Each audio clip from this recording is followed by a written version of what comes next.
Hello, my name is Lori Alexander, and I believe that nothing should be off the table discussing among believers in Jesus Christ. And today I want to discuss IVF because I know that many women are infertile and are seeking IVF. But I think they need to very much ponder it and pray before doing that. There's an adorable couple that I've been following for a long time. And after they married, they just wanted a house full of children that bring joy and laughter. But unfortunately, they both have infertility problems. So they tried a round of IVF and implanted 4 eggs separate times, and none of them took. And they didn't do genetic testing because they didn't feel right about that. They didn't think it was moral. But many people encouraged them to do genetic testing because they felt like they were losing all of their babies because probably something was genetically wrong with them. In the meantime, they've adopted a couple children.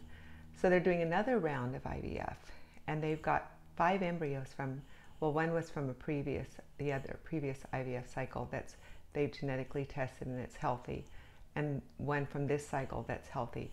But they've got 1 embryo that's got Turner's syndrome and 2 that are mosaic, which means that they have a very, very slim chance of being born.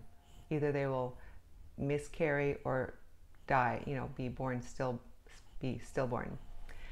And underneath this video that they made about that, many people were saying, I have Turner syndrome and I have a wonderful life.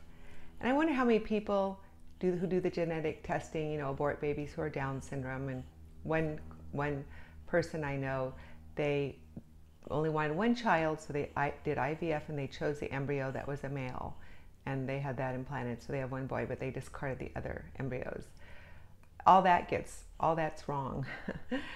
So this one couple, it's a dilemma. It's like having to play God and, which embryo you implant. I wouldn't be surprised if they implanted all of them just because they do deeply love the Lord and they want to do what's right. I don't know. I think, the 2 mosaic embryos have such a slim chance of even making it. And I know all of the shots, everything are hard on the woman. So I don't know what they decide, but I know they'll be prayerfully considering it. But when you think about all of this, and so far removed from the way God created us to have children, between a husband and wife in the marital bed, producing children. But the curse of infertility is definitely difficult. It's a grief to bear for many women, and I know many Christian couples who have done IVF and have beautiful children because of it, and they're all committed to using all of their embryos.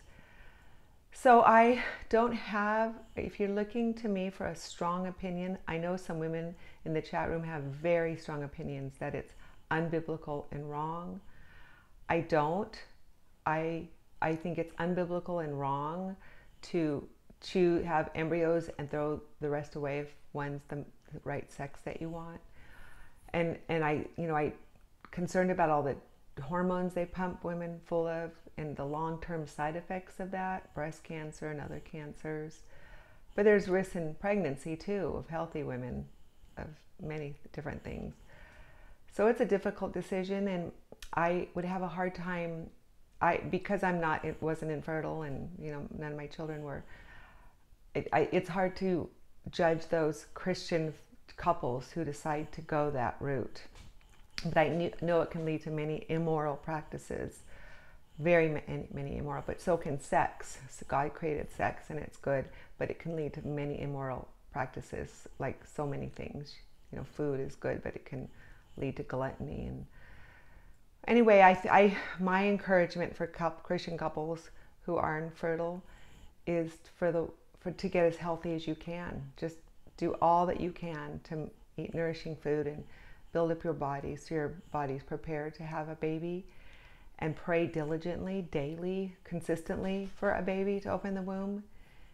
And concerning IVF, research it thoroughly and pray. Ask the Lord for wisdom.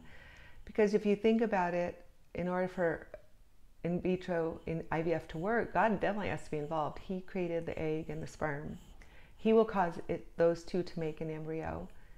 He will cause it to implant in the womb and to grow. So it's, even that has to have a lot of God in it. God's working. And so anyway, it's a very difficult discussion.